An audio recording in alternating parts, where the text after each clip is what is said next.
Students of 9th standard. Okay, let's start our SST chapter 1. So, name of the chapter is Rise of British Rule in India. यानी British rule की स्थापना जब अपने भारत में हुई तो क्या क्या हुआ, किस तरह से हुआ, उसके बारे में हम इस चैप्टर में पढ़ेंगे. Since the ancient period, India has enjoyed an incomparable position in the whole world due to its economic, cultural and religious inheritance.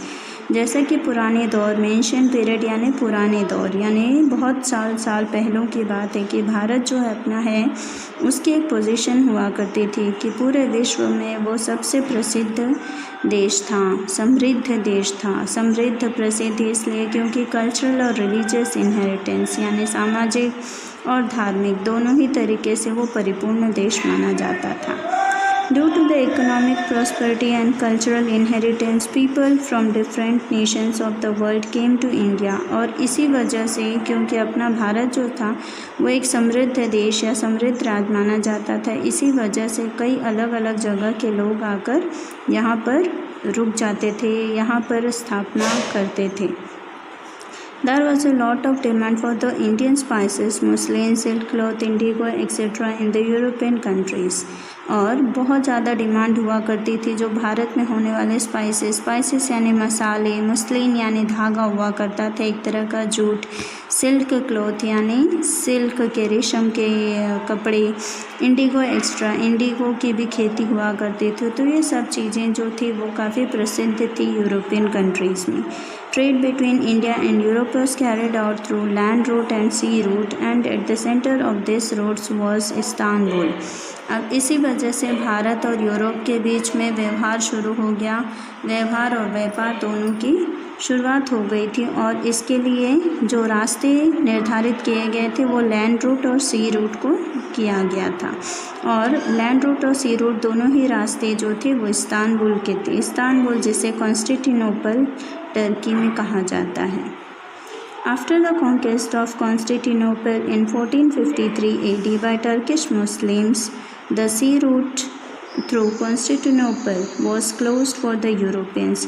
अब जैसे ही कॉन्केस्ट का मतलब होता है जब उसके ऊपर जीत हासिल कर ली. कॉन्स्टेंटिनोपल के ऊपर जब जीत हासिल हुई 1453 की बात है और ये जीत हासिल करने वाले थे टर्किश मुस्लिम्स यानी तुर्की के जो मुसलमान लोग थे उन लोग. तो the sea route through Constantinople was close for the Europeans. तब उन लोगों ने यूरोपियंस के लिए ये जो रास्ते थे सी रूट को पूरी तरह से बंद कर दिया. Since they could not do without the spices, the Europeans felt compelled to discover a new sea route. अब इसी वजह से उनका जो मसालों का कारोबार जो भारत के साथ चल रहा था वो पूरी तरह से बंद हो गया. अब यूरोपियंस को पूरी तरह से कंपेल किया गया कि वो लोग अब एक नई सी रूट यानी समुद्री रास्ते का निर्माण करें. So an era of geographical discoveries began. अब इस तरह से जियोग्राफिकल डिस्कवरीज यानी रास्तों की खोज शुरू हो गई.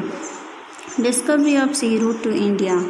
अब वो जो सी रूट जो इंडिया की तरफ बनाया गया या जिसका निर्माण किया गया उसके बारे में पढ़ेंगे. With the inspiration, encouragement and economic help from the Portuguese king prince Henry, some brave people began efforts to discover new sea route. अब पोर्टुगीज राजा प्रिंस हेनरी के साथ में अपने इकोनॉमिक यानी कि अपने समाज की जो सुख सुविधाएं उसको बनाए रखने के लिए कई अच्छे ब्रेव यानी हिम्मत वाले लोगों ने उनका साथ देने का ठान लिया. यानी कि उन्होंने एफर्ट्स लिए कि अब वो नए सी रूट की निर्माण करके रहेंगे. Many great man tried to discover sea route to India, namely Bartholomew Dias who discovered the Cape of Good Hope. अब कई सारे लोगों ने इसका समर्थन किया जिनमें से उनका नाम था बार्थोलोमेओ डियास. इन्होंने भी डिस्कवर किया Cape of Good Hope. Cape of Good Hope का निर्माण करने वाले कौन थे? Bartolomeu Dias. With the economic assistance from the King of Spain, Christopher Columbus began his adventure of discovering a new sea route in 1492, which again came to a stop at an island presently known as West Indies, situated in the Atlantic Ocean. अब इसके साथ साथ क्या हुआ? With the economic assistance यानी कि जिसका assistant, जिनके समुदाय था या जिनकी देखभाल थी, वो एक राजा थे स्पेन के जिनका नाम था क्रिस्टोफर कोलंबस। उनकी देखरेख में ये काम की शुरुआत हुई और उन्होंने खुद ये निर्माण करने का, नया समुद्री रास्ता निर्माण करने का जिम्मा अपने ऊपर लिया, जिसकी शुरुआत हुई थी 1492 में और फिर वो रुक गया जाकर आइलैंड के पास में, जो आइलैंड जिसे वेस्ट इंडीज़ के नाम से हम जानते हैं और जो कि अटलांटिक ओशन के पास है। Columbus, who had believed throughout his life that he had discovered a new sea route to India, had actually discovered a new land.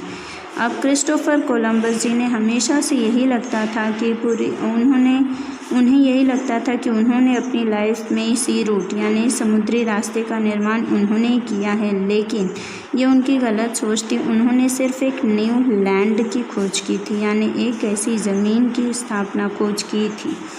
Since this clarification was made by Amerigo Vespucci, this new land began to be known as the America. और तब जाके इसकी जो clarification है यानी इसकी सच्चाई या इसकी हकीकत जो है वो अमेरिगो वेस्पुकी ने डिक्लेयर करी और उन्होंने बताया कि जो न्यू लैंड की स्थापना उनके द्वारा की गई है वो नई ज़मीन जो है वो है America. The Portuguese seller Next, the Portuguese sailor Vasco da Gama discovered the sea route to India in 1498 AD. When he reached Calicut in the western coast of India with the help of Indian sailor, he was welcomed by the then King Zomerang and allowed to carry out business there. Thus, this is considered as an important event in the world as this opened the doors for other Europeans to come to India.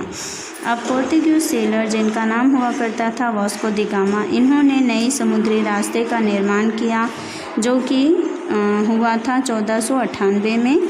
When he reached Calicut, जैसे ही वो कैलिकट पहुँचे तब उन्होंने western coast जो है India का वो वहाँ पर पहुँच गए और वो उनकी मदद करने वाले इंडियन सेलर थे एक, यानी कि जो समुद्र पर उनका साथ देने पहुँचे थे वो अपने भारत के एक सेलर थे जिनका नाम था, अब इन दोनों जन का वेलकम करने वाले थे king Zamorin and allowed to carry out the business there. तब उन्होंने इन दोनों जन का वेलकम किया और अपने व्यापार को वहाँ पर बढ़ाने की उनको परमिशन दे दी। Thus this is considered as an important event in the world as this open the doors, और इसी वजह से ऐसा माना जाता है कि यही वो दौर है, बहुत ही इम्पॉर्टेंट दौर माना गया क्योंकि यहाँ से उनके लिए व्यापार के दरवाजे खुल गए थे जो कि Europeans to come to India. अब यहाँ से यूरोपियंस का जो व्यापार था भारत से चल रहा था उसके दरवाजे खुल चुके थे।